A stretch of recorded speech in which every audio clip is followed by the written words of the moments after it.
El polvo de la tierra seca se levantaba en pequeñas nubes cada vez que el viento soplaba desde el cerro. Era mediados de agosto. El tipo de tarde que en el interior del estado de Minas Gerais aplasta todo con su calor silencioso. Ese calor que no grita, pero que sofoca, que seca la garganta y hace que hasta los pájaros busquen sombra antes del mediodía.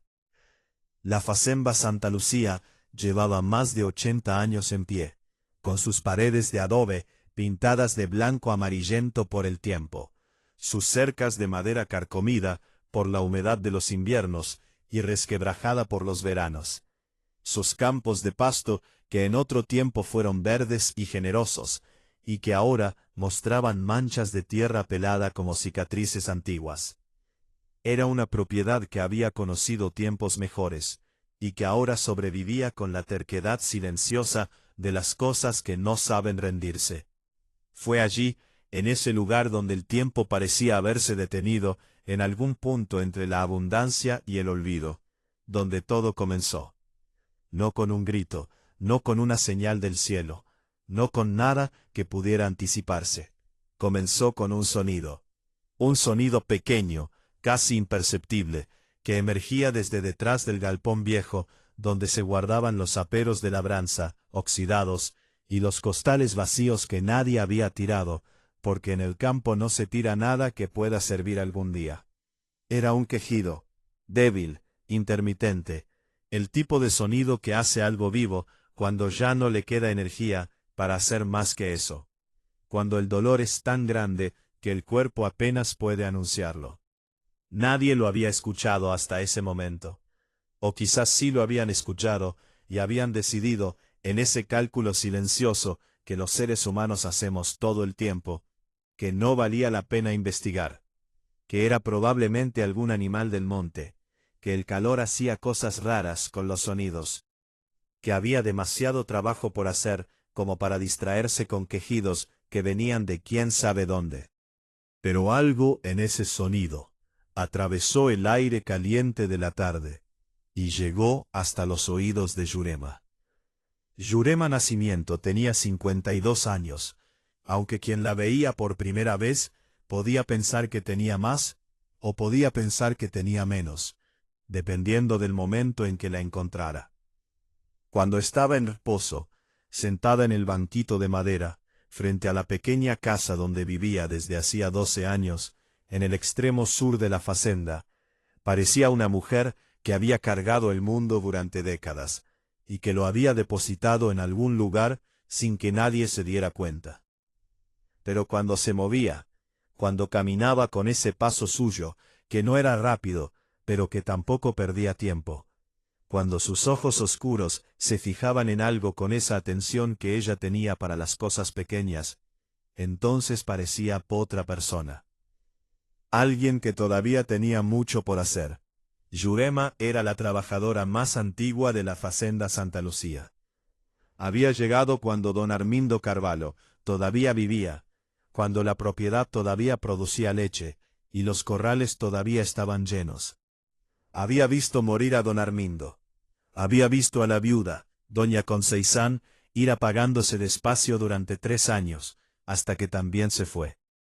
Y había visto llegar a los hijos, Rodrigo y Patricia, adultos de ciudad, que habían heredado la facenda, sin saber muy bien qué hacer con ella, y que la administraban a distancia, visitando cada 2 o 3 meses, tomando decisiones que a veces tenían sentido y a veces no, y dejando la operación diaria en manos de un capataz llamado Seu Gilberto, hombre de 60 años, bigote blanco y autoridad incuestionada sobre todo lo que ocurría entre los límites de la propiedad. Yurema no era capataz. Yurema cocinaba, limpiaba, ayudaba en lo que fuera necesario, cuidaba el pequeño huerto que había plantado ella misma en el lateral de su casa, y vivía con esa discreción de quien sabe que su presencia es necesaria, pero que no necesita que nadie se lo confirme. Era negra, de piel oscura como la tierra húmeda después de la lluvia, con manos grandes y fuertes, que contaban mejor que cualquier documento los años de trabajo que llevaba encima. En la facenda la respetaban a su manera, que era la manera del campo, es decir, le reconocían la utilidad sin reconocerle necesariamente la sabiduría. Que no es lo mismo, que no es lo mismo en absoluto. Fue Jurema quien escuchó el quejido. Fue ella quien dejó el cesto de ropa a medio tender y caminó despacio hacia el galpón, sin correr, sin alarmarse, con esa calma suya que algunos confundían con indiferencia y que en realidad era otra cosa. Era la calma de alguien que ha aprendido a acercarse a las cosas difíciles sin huir de ellas. Dobló la esquina del galpón y lo vio. El perro estaba tirado en la tierra, en el espacio estrecho entre la pared de madera y los costales apilados. Era un perro grande, de pelaje amarillo oscuro mezclado con blanco, sin raza definida, de esos animales que en el campo aparecen de repente y que nadie sabe muy bien de dónde vienen, pero que terminan quedándose, porque son buenos y porque el campo tiene espacio para eso. Se llamaba Trovao. Lo había nombrado así el hijo menor de Seu Gilberto, un chico de 12 años llamado Murilo, porque cuando era cachorro tenía una voz profunda que sonaba como un trueno pequeño. Trovao tenía 4 años ahora, y era el perro más querido de la facenda, el que dormía en el corredor de la casa principal, el que acompañaba a Seu Gilberto en las rondas matutinas, el que Murilo buscaba cada tarde cuando volvía de la escuela del pueblo.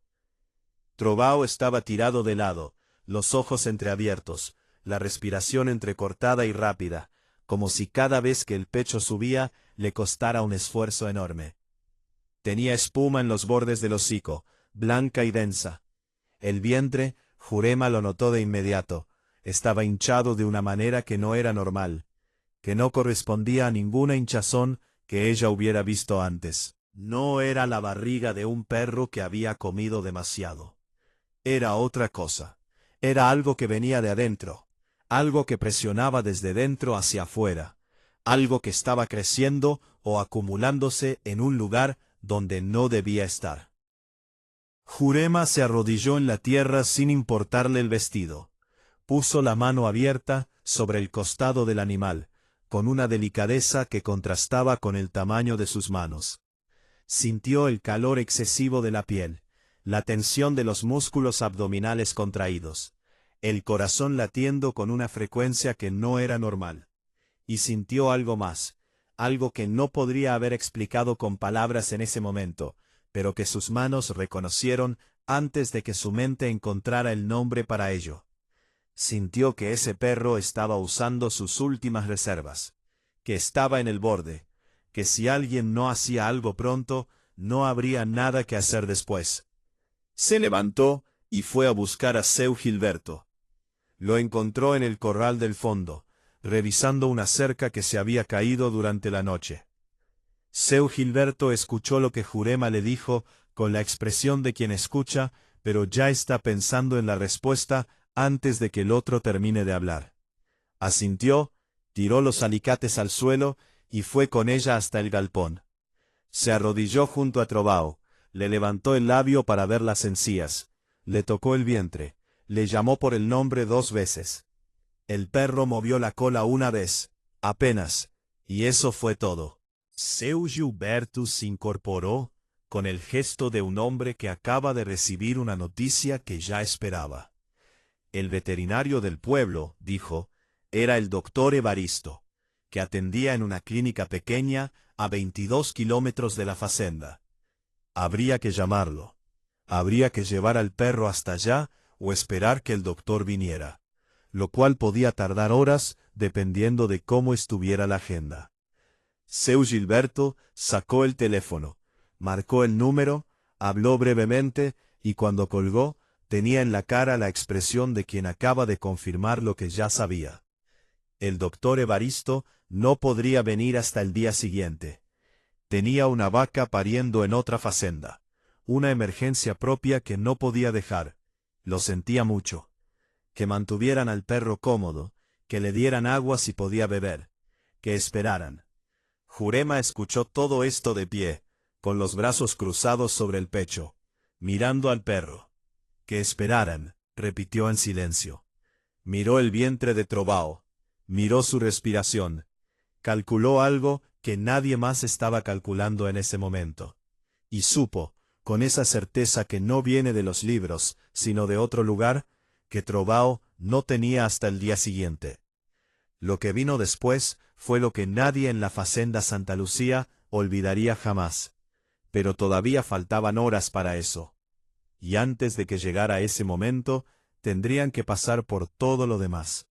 La noticia de que Trovao estaba enfermo se extendió por la facenda con la velocidad que tienen las noticias en los lugares pequeños, que es una velocidad que no depende de la tecnología, sino de la cercanía.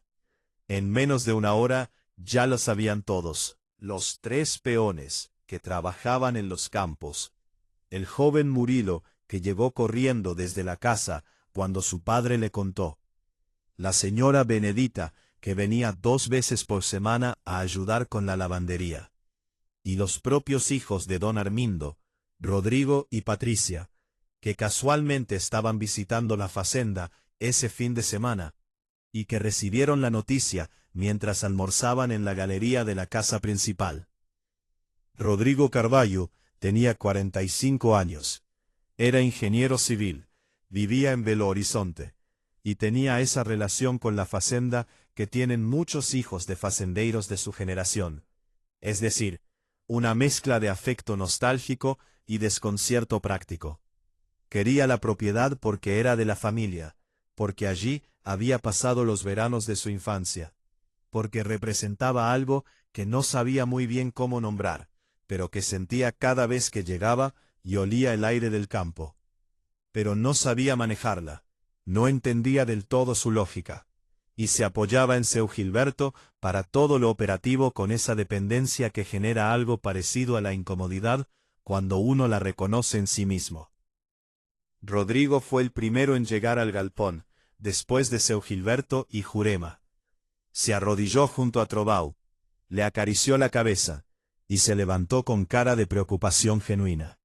Era un buen hombre, Rodrigo, nadie le quitaba eso. Le importaba el perro, le importaba la facenda, le importaba la gente que vivía en ella. Pero lo que dijo a continuación reveló los límites de ese cuidado cuando se enfrenta a algo que no entra en los planes. Vamos a esperar al doctor Evaristo, dijo. No hay otra opción. No podemos hacer nada nosotros mismos. Somos personas de ciudad, no sabemos de estas cosas. Lo mejor es mantenerlo cómodo y esperar. Fue entonces cuando Jurema habló por primera vez desde que había dado la noticia. Lo dijo en voz baja, sin confrontación, sin levantar el tono, con esa manera suya de decir las cosas que hacía que sonaran como observaciones, y no como desafíos.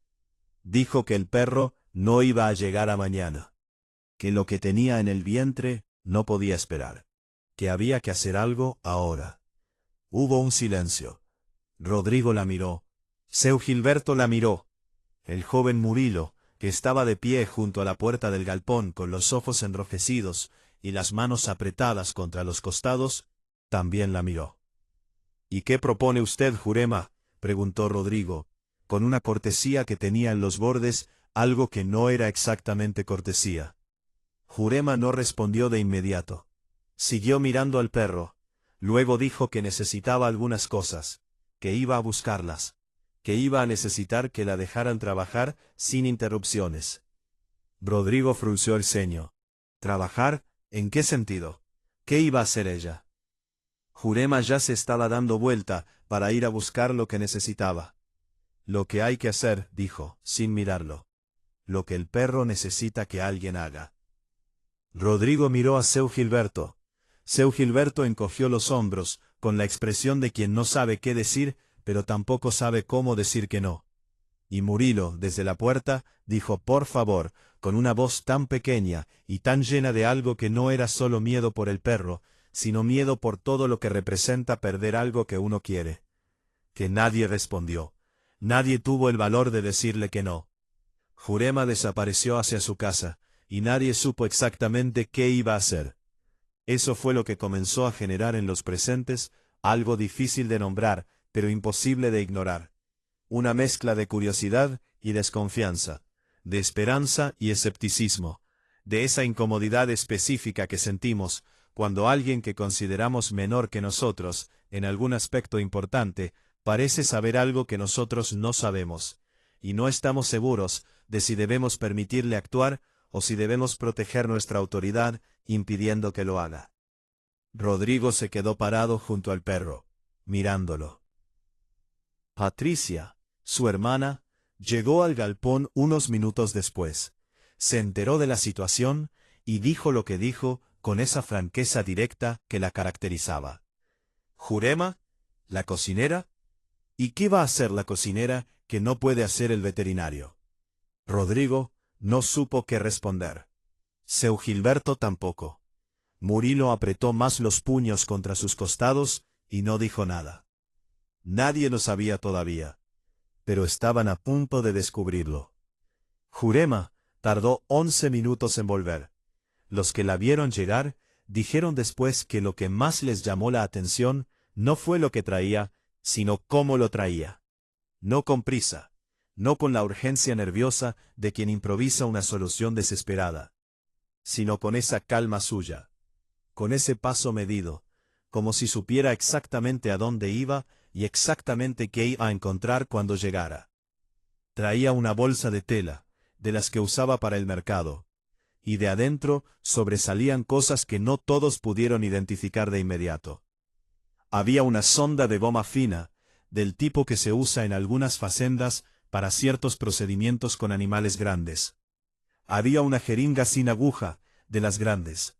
Había un frasco de vidrio oscuro, con un líquido que olía, cuando Jurema lo destapó brevemente para verificar algo, a algo herbáceo y fuerte que nadie supo identificar. Había tiras de tela limpia, cortadas con precisión. Y había un cuaderno pequeño, de tapa negra, que Jurema depositó en el suelo junto a ella, sin abrirlo, como si solo necesitara tenerlo cerca. Rodrigo dio un paso hacia adelante. Un momento, Jurema. Necesito saber qué va usted a hacer exactamente. No podemos permitir que haga nada que pueda perjudicar al animal sin saber de qué se trata. Jurema lo miró. Fue una mirada larga, tranquila, del tipo que no busca confrontación, pero que tampoco la evita. Luego miró al perro. Luego volvió a mirar a Rodrigo, y dijo algo que nadie esperaba, dicho con esa suavidad suya, que hacía que las palabras llegaran con más peso, precisamente porque no venían acompañadas de ningún ruido. Si usted me detiene ahora, dijo, este perro muere antes de que amanezca. Si me deja trabajar, puede que muera también, porque ya está muy mal. Pero hay una diferencia entre las dos posibilidades. Una, usted tiene control. La otra, usted tiene una oportunidad. Usted decide. Patricia, desde atrás, dijo que aquello era ridículo, que Jurema era una buena trabajadora pero que no era veterinaria, y que dejar que una cocinera operara a un perro, que claramente eso era lo que estaba proponiendo, era una irresponsabilidad. Que si el perro moría por lo que Jurema hiciera, sería culpa de Jurema y de quien se lo hubiera permitido. Murilo, desde la puerta, comenzó a llorar en silencio.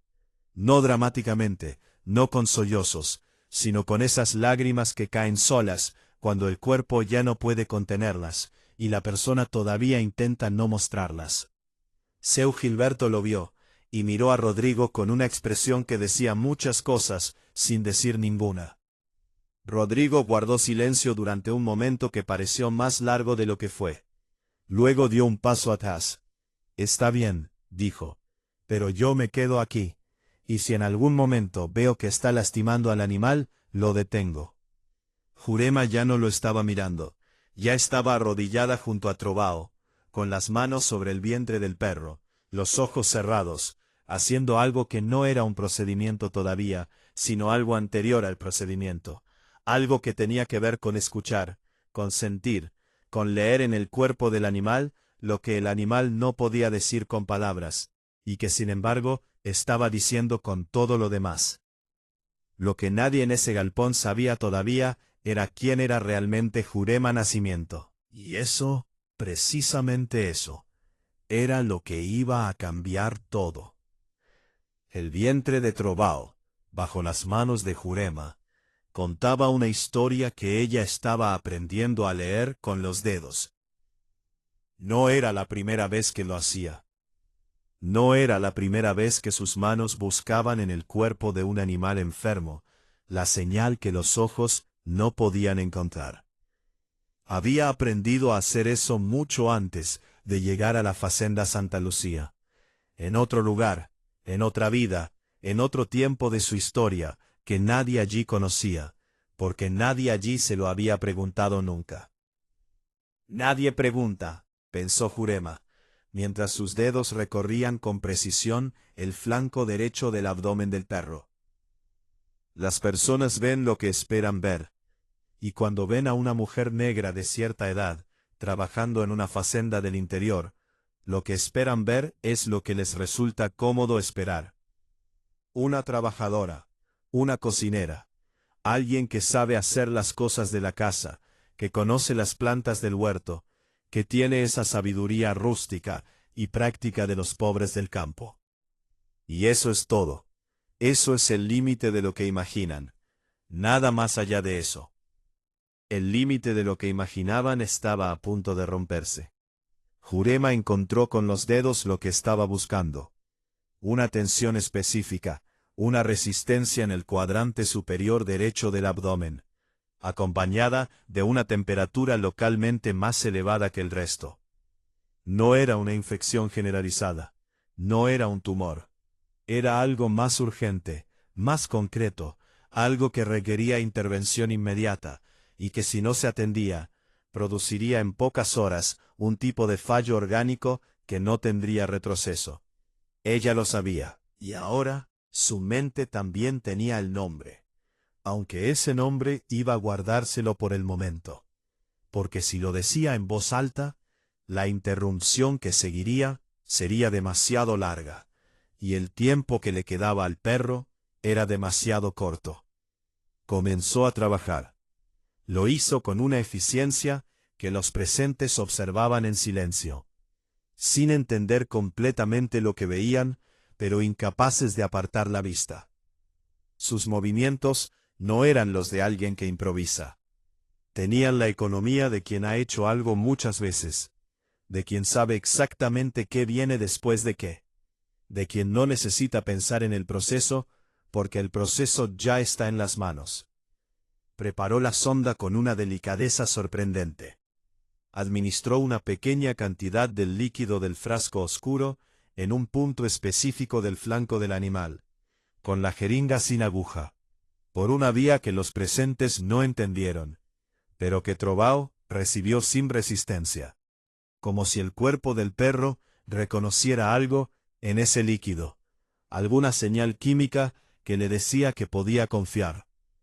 Trovao, que llevaba horas sin moverse más allá de ese quejido intermitente, emitió un sonido diferente. No exactamente de alivio, más bien de algo que se afloja, de una tensión que cede levemente. Murino, desde la puerta, contuvo el aliento. —¿Qué fue eso que le puso? —preguntó Rodrigo, que había permanecido parado donde prometió quedarse, con los brazos cruzados y la expresión de quien quiere intervenir, pero no sabe cómo hacerlo sin reconocer que no entiende lo que está viendo. —Un relajante —dijo Jurema, sin levantar los ojos del perro—, para que el músculo abdominal ceda un poco. Si está contraído así, no puedo palpar bien. —¿Un relajante de qué? ¿De dónde sacó eso? Jurema no respondió, no porque no tuviera respuesta, sino porque en ese momento no podía darse el lujo de usar energía en explicaciones. Cada segundo que pasaba era un segundo menos para el perro, y ella lo sabía con esa precisión de quien lleva la cuenta de los tiempos con algo más exacto que un reloj. Patricia, desde atrás, susurró algo a su hermano. Rodrigo no respondió. Algo en lo que estaba viendo, en esos movimientos seguros de las manos de Jurema, en esa concentración absoluta que la mujer tenía sobre el animal, le impedía decir que no. No era confianza todavía. Era algo más primitivo. Era la suspensión del juicio que produce ver a alguien que sabe lo que hace, cuando uno mismo no sabe qué hacer. Jurema llegó al momento más delicado del proceso. Sus manos se detuvieron por primera vez desde que había comenzado. Respiró. Cerró los ojos durante 3 segundos. Y cuando los abrió, tenían en ellos algo diferente. No exactamente miedo, pero sí el reconocimiento de lo que estaba en juego. Lo que viene ahora, dijo en voz baja, es lo más difícil. Necesito que nadie hable. Necesito silencio absoluto. Lo que haga en los próximos minutos va a definir lo que pasa con este perro. Y necesito toda mi concentración. Nadie habló. Ni Rodrigo, ni Patricia, ni Seu Gilberto, ni Murilo, que había dejado de contener las lágrimas y que ahora lloraba abiertamente, sin ruido, con esa dignidad mínima que queda cuando uno ya no puede pretender que no le duele. Fueron 23 minutos. Después, cuando alguien preguntó cuánto había durado, Seu Gilberto dijo que habían sido 23 minutos porque él los había contado, uno por uno, mirando el reloj de la pared del galpón, con esa necesidad que tenemos de anclar en algo concreto cuando lo que estamos viendo nos supera. 23 minutos durante los cuales nadie habló, nadie se movió más de lo necesario, y el único sonido era la respiración del perro, que fue cambiando de manera imperceptible al principio, y luego de manera que todos pudieron escuchar, y luego de una manera que hizo que Murilo dejara de llorar y empezara a escuchar con todo el cuerpo. La respiración de Trovao se fue haciendo más lenta. No en el sentido de que se apagara, sino en el sentido contrario, más profunda, más regular. Como si algo que había estado bloqueado desde adentro hubiera comenzado a ceder, a liberar presión, a dejar que los órganos volvieran a hacer lo que tenían que hacer. El vientre, que había estado rígido y distendido, comenzó a mostrar una tensión diferente, menos urgente, menos de emergencia. Jurema trabajó sin prisa y sin pausa. En algún momento de esos 23 minutos, sacó el cuaderno negro del suelo y lo abrió en una página marcada con una tira de tela. Leyó algo en silencio, frunció levemente el ceño, asintió para sí misma y volvió al perro. Rodrigo, que estaba más cerca que nadie, alcanzó a ver que las páginas del cuaderno estaban llenas de anotaciones en letra pequeña y precisa, acompañadas de diagramas, de esquemas, de lo que parecían ser proporciones y medidas. No eran notas de cocina. No eran recetas de hierbas. Eran otra cosa. Eran el tipo de notas que toma alguien que estudia algo con seriedad, con método, con la disciplina de quien quiere entender de verdad y no solo de oídas. Rodrigo abrió la boca, la cerró, miró el cuaderno, miró las manos de Jurema, miró el perro, y algo en su manera de pararse cambió. Algo en el ángulo de sus hombros. Algo pequeño pero real.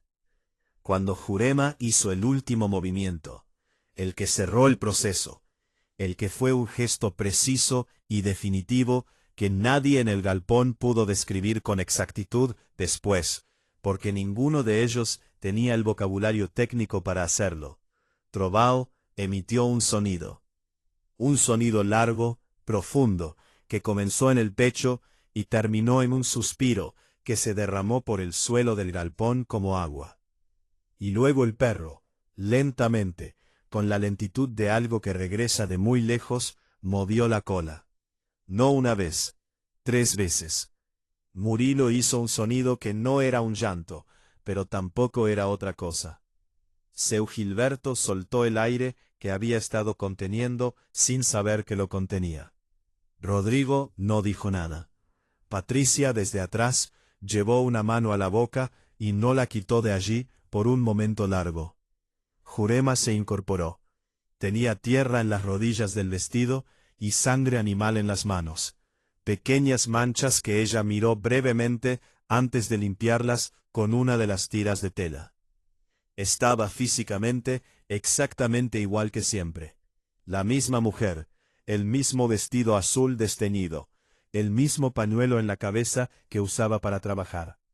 Pero algo en el espacio alrededor de ella había cambiado. Algo en cómo los otros la miraban. Algo que no tenía nombre todavía, pero que todos sentían. «No está salvado», dijo Jurema, con esa franqueza suya que nunca prometía más de lo que podía dar. «Necesita el veterinario mañana para confirmar y para los antibióticos que yo no tengo. Pero llegará hasta mañana. De eso sí puedo responderme». Rodrigo dio un paso hacia ella. Solo un paso. Y luego, con la voz de alguien que está formulando una pregunta que debería haber hecho mucho antes, preguntó: «Jurema, ¿quién es usted?». Y fue entonces, en ese galpón caliente de la Fazenda Santa Lucía, con el sol de agosto filtrándose por las grietas de la madera, y Trovao, respirando con una regularidad que nadie habría apostado una hora antes, cuando Jurema Nacimiento respondió. No de inmediato. Primero terminó de limpiar sus manos. Luego cerró el cuaderno negro y lo guardó en la bolsa de tela. Luego miró al perro una vez más, como hacen los que saben, los que verifican, los que no asumen que el trabajo está hecho hasta que el trabajo realmente está hecho. Y entonces habló, y lo que dijo cambiaba todo lo que todos en ese galpón creían saber sobre la mujer que llevaba 12 años cocinando y limpiando en la Fazenda Santa Lucía, sin que nadie se hubiera molestado en preguntarle quién era antes de llegar allí. Jurema Nacimiento había nacido en Montes Claros, en el norte de Minas Gerais, en una familia de 9 hermanos, hija de un hombre que cuidaba animales de hacienda y de una mujer que sabía de plantas medicinales, con esa profundidad que viene de generaciones pasadas, de mano en mano, sin que nadie la escriba en ningún libro.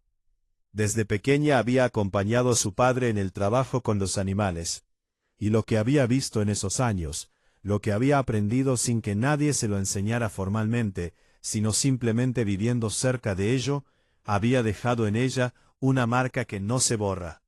A los 19 años, con el dinero ahorrado de 4 años de trabajo en casas ajenas, y con una determinación que la gente de su entorno no terminaba de entender porque no terminaba de encajar con lo que esperaban de ella, Jurema se había inscrito en la Escuela de Medicina Veterinaria de la Universidad Federal de Minas Gerais. No fue fácil de ninguna manera que se pudiera medir.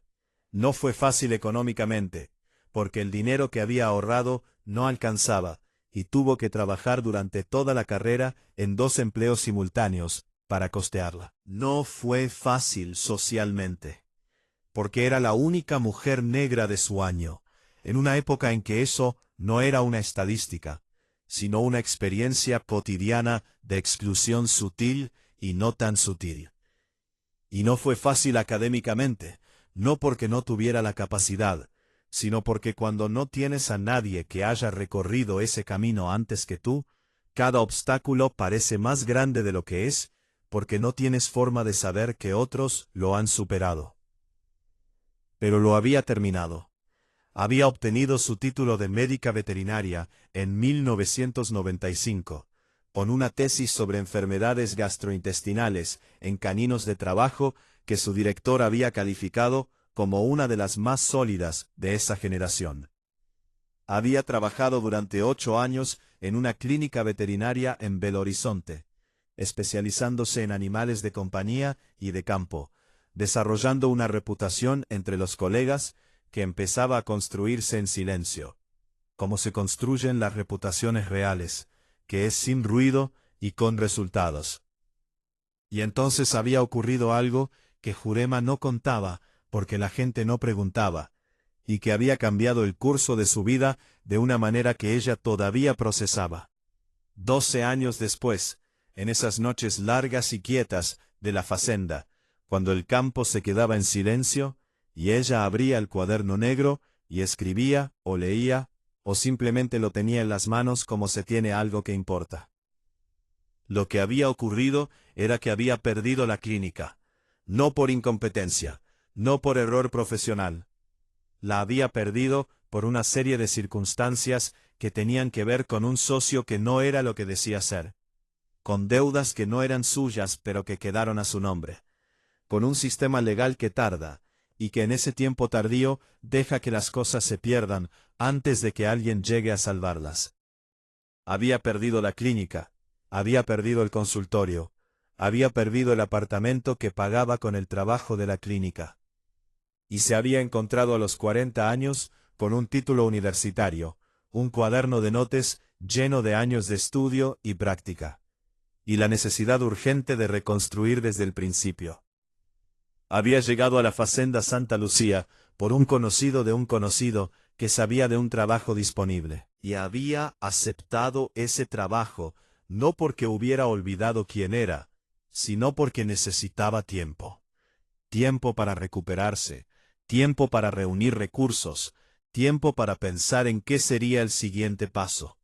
Y en ese tiempo, que ya iba 12 años, había seguido siendo quien era, en silencio, en su casa, en su cuaderno negro, en la manera en que miraba a los animales de la fazenda, y detectaba en ellos cosas que nadie más detectaba, en la manera en que su huerto no era solo un huerto, sino también un laboratorio pequeño de la medicina vegetal que había heredado de su madre, y que había complementado con el estudio formal de la farmacología veterinaria. Nadie le había preguntado. En 12 años, nadie le había preguntado quién era antes de llegar. Y ella no lo había dicho, porque en su experiencia, decirlo sin que te pregunten raramente produce algo bueno. Produce incredulidad o incomodidad, o esa condescendencia particular de quien cree que exageras, que inventas, que te atribuyes credenciales que no pueden ser tuyas porque no encajan con la imagen que tienen de ti. Todo eso se lo dijo a Rodrigo esa tarde en el galpón, con el perro respirando regularmente a sus pies, y el sol de agosto bajando detrás del cerro. No con amargura, no con el tono de quien reclama, con la serenidad de quien cuenta una historia que ya no duele como dolía antes, que ya se ha convertido en algo que se puede mirar de frente. Rodrigo la escuchó completamente, sin interrumpir, con esa atención que él tenía cuando algo lo alcanzaba de verdad. Y cuando Jurema terminó, hubo un silencio que era diferente de todos los silencios anteriores de esa tarde. Era el silencio de algo que se acomoda, de algo que encuentra su lugar, después de haber estado fuera de lugar durante demasiado tiempo. Patricia, que también había escuchado, fue la primera en hablar. Y lo que dijo fue simple, fue directo, fue la cosa más honesta que se dijo ese día en la Fazenda Santa Lucía. Dijo, lo siento. Dijo, debimos haber preguntado. Dijo, no lo hicimos, y eso es nuestra responsabilidad, no la suya. Jurema la miró, asintió una sola vez, y luego se arrodilló de nuevo junto a Trovao, porque había que monitorear la evolución durante la noche, y eso era lo que importaba en ese momento. Lo que importaba era el perro, lo que importaba era el trabajo que había que seguir haciendo. Eso también era Jurema, la mujer que cuando todo lo demás se aclara, cuando los reconocimientos llegan y las verdades se dicen, vuelve al trabajo, porque el trabajo no espera, y porque ella lo sabe mejor que nadie.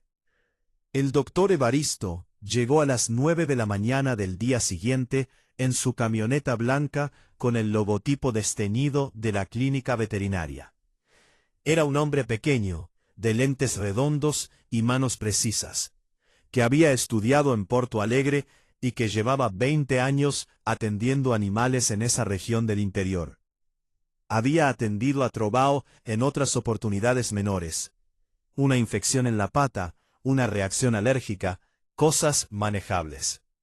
Lo que encontró ese domingo de agosto no era manejable por los mismos medios. Cuando terminó su evaluación, cuando revisó al perro con sus instrumentos y con esa metodología sistemática de quien ha aprendido a no fiarse de las primeras impresiones, el doctor Evaristo se incorporó y miró a los presentes con una expresión que mezclaba la perplejidad profesional con algo parecido al asombro. Dijo que Trovao había tenido una torsión gástrica con dilatación. Lo dijo con ese nombre técnico que los médicos usan y que los legos procesan como algo grave, sin terminar de entender los detalles.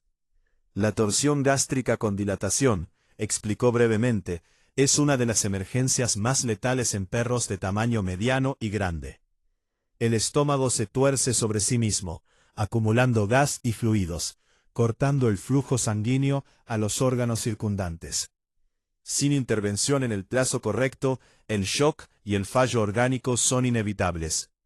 El plazo correcto, en la mayoría de los casos, es entre 2 y 6 horas desde el inicio de los síntomas.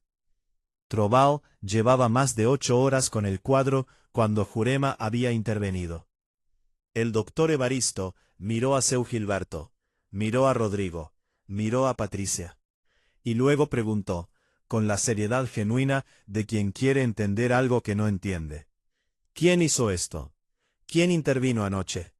Rodrigo señaló a Jurema, que estaba de pie junto a la puerta, con el vestido del día anterior cambiado por uno gris, el mismo pañuelo en la cabeza. El doctor Evaristo la miró, y luego, porque era un hombre que había pasado la vida entre animales, y que tenía esa tendencia de los que trabajan con vida a reconocer la competencia cuando la ven, aunque venga de un lugar inesperado, preguntó: ¿tiene formación veterinaria? Jurema dijo que sí, que había sido veterinaria, que hacía tiempo que no ejercía formalmente, pero que el conocimiento no se va, que el conocimiento se queda. El doctor Evaristo asintió despacio, con esa seriedad de quien acaba de procesar algo que requiere tiempo para asentarse. Y luego dijo, con la llaneza práctica de los médicos de campo, que no se pierden en adornos: lo que hizo anoche le salvó la vida. Con la torsión que tenía, sin intervención, no habría llegado a esta mañana. Lo que sea que hizo, lo hizo bien. Murilo, que había pasado la noche en el galpón durmiendo en intermitencias junto a Trovao, escuchó esas palabras, y miró a Jurema con los ojos de alguien que acaba de entender el tamaño de lo que ocurrió. Y lo que hizo, sin que nadie lo esperara, fue caminar hasta ella y abrazarla. Un abrazo de 12 años, de niño que tiene 12 años, torpe y honesto, y lleno de algo que no necesitaba palabras para decirse. Jurema lo recibió con los brazos que lo rodearon naturalmente, como si ese abrazo también fuera algo que ella sabía hacer. Como si también eso formara parte del conocimiento que no se va, aunque el tiempo pase, y aunque las circunstancias cambien. Trovao tardó 3 semanas en recuperarse completamente. El doctor Evaristo vino 2 veces más a la fazenda durante ese periodo, y en cada visita encontró al perro un poco mejor. La evolución siguiendo exactamente el curso que Jurema había predicho, los indicadores mejorando en los márgenes que ella había descrito. En la segunda visita, el doctor le pidió ver el cuaderno negro. Jurema se lo prestó durante 1 hora. Cuando lo devolvió, el doctor Evaristo dijo solo: y en ese impresionante había una honestidad que no necesitaba más palabras alrededor. Rodrigo y Patricia se quedaron en la fazenda más tiempo de lo planeado ese fin de semana. Antes de irse, Rodrigo habló con Jurema en privado, en la galería de la casa principal, con 2 tazas de café que ella había preparado, y que él sostenía sin beber, con la incomodidad visible de quien va a decir algo que debería haber dicho antes, pero que no sabe exactamente cómo comenzar. Le dijo que había hablado con su hermana, que habían tomado una decisión, que si Jurema estaba dispuesta, querían que asumiera el cuidado veterinario de todos los animales de la fazenda con el título oficial que le correspondía, con el salario que correspondía a esa función, y con el tiempo y los recursos necesarios para, si ella quería, retomar el proceso de revalidación de su registro profesional. Jurema lo escuchó. Luego bebió su café. Luego miró el campo, el pasto amarillento, el cerro en el fondo, el cielo azul de agosto que ya empezaba a oscurecerse en el horizonte. Luego dijo que sí, sin dramatismo, sin emoción desbordada, con esa manera suya de decir las cosas, que hacía que hasta el sí más importante sonara como una observación tranquila sobre el estado de las cosas. Dijo que sí porque era lo correcto, porque era lo que siempre debería haber sido, desde el principio, si alguien se hubiera molestado en preguntar. Y porque Trovao todavía necesitaba seguimiento durante los próximos meses, y no estaba dispuesta a dejarlo a medias. Rodrigo sonrió. Fue una sonrisa pequeña, con algo adentro que era vergüenza y reconocimiento al mismo tiempo. Gracias, dijo, por Trovao, por todo lo demás. Jurema lo miró. Por el trabajo, dijo. No por el favor. Es diferente. Y esa diferencia, que Rodrigo tardó un momento en procesar, pero que cuando procesó, le llegó completa, era exactamente el corazón de todo. No había sido un favor, había sido el trabajo de una mujer que sabía lo que hacía, y que lo hizo cuando nadie más pudo hacerlo. La gratitud era bienvenida. El reconocimiento era justo. Pero la distinción importaba. Importaba para Jurema, que la había sostenido durante 12 años sin que nadie se la reconociera. E importaba para todos los demás, que necesitaban entenderla, aunque les tomara tiempo. Trovao sobrevivió. Jurema volvió a ser quien siempre había sido, esta vez en voz alta. Y en la Facenda Santa Lucía, en ese lugar donde el tiempo parecía haberse detenido, entre la abundancia y el olvido, algo comenzó a moverse de nuevo. Algo que tenía que ver con ver a las personas por lo que son, y no solo por lo que uno espera que sean. Algo que tenía que ver con preguntar, con escuchar, con la diferencia enorme que existe entre utilidad y sabiduría. Aunque a veces vengan en el mismo cuerpo y en el mismo par de manos fuertes, que no esperan permiso para hacer lo que hay que hacer.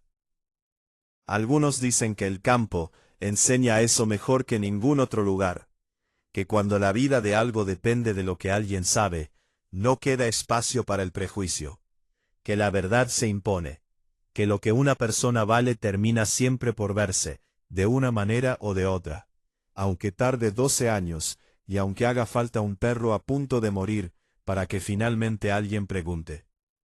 Quizás, o quizás, no es el campo el que enseña eso. Quizás es Jurema. Quizás es ese tipo de persona que existe en todos los lugares, callada y completa, esperando solo que alguien tenga la humildad de mirar un poco más allá de lo que espera ver. Trovao vivió 8 años más. Murió a los 12, de viejo, en el corredor de la casa donde siempre durmió, con Murilo al lado. Y fue Jurema quien estuvo presente, quien le puso la mano en el costado una última vez. ¿Quién? Le dijo, en voz baja, algo que nadie más escuchó. Después se levantó, se limpió las manos en el delantal, y fue a preparar el café de la mañana.